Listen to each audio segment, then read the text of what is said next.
All right, today I have a Subaru Outback, and I'm going to show you how to add windshield washer fluid to a Subaru Outback.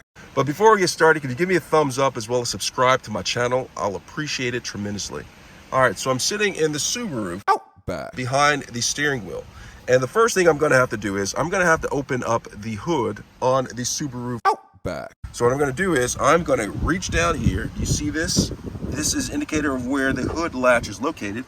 I'm going to get underneath there, and there is a latch right here, and I'm going to pull it till I hear a snap or a pop. You hear that pop?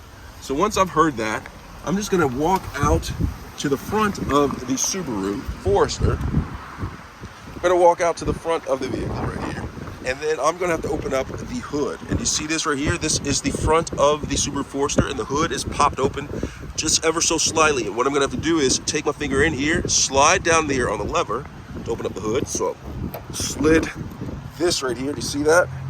Slid that over. Then I'm going to have to put up the kickstand. All right, so I'm going to take that, place that into place right there. That's a kickstand.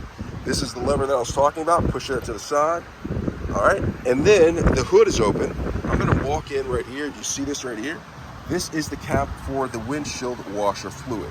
Now, what I'm going to do is I'm going to open it up, and then if I have windshield washer fluid, I'm just going to pour this in here, fill this up, okay, with windshield washer fluid. And once it's in there, I'm going to take the cap, close it like that, and then put the hood back down, take the kickstand down, close the hood all the way, and that is how you add windshield washer fluid to a Subaru Outback. Hope this video was helpful. Thanks a lot for watching.